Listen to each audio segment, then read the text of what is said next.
Они снова на сцене и снова зажигают яркими номерами сердца зрителей и жюри. В республиканский календарь фестивалей творчества после 4-летнего перерыва вернулись жемчужинки Чувашии.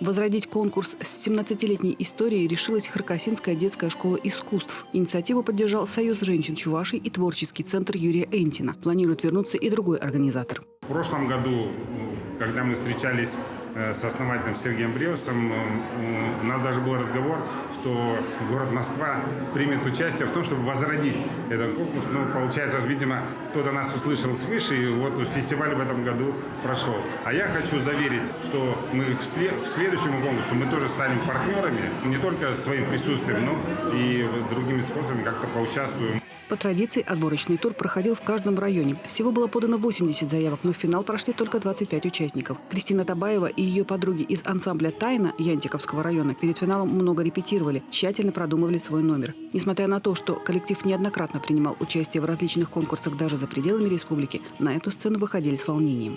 Песня у нас называется «В Юре». Выбирали мы ее вместе с преподавателем.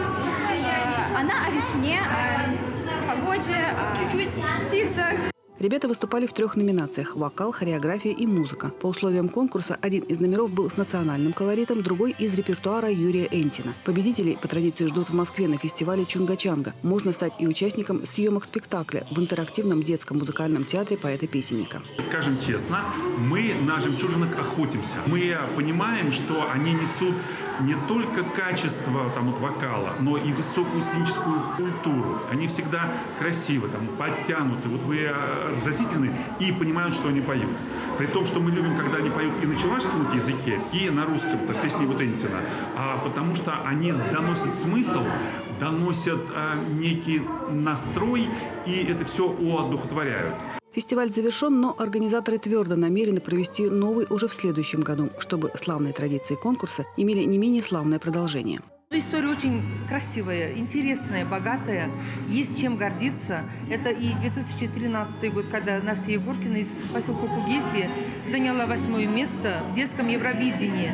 И 2003 год, когда 3 девочки чувашские приняли участие и заняли 1-е и 2-е места, 1-е и 2-е места и вышли в финал в Минске. Это был международный конкурс сценического искусства.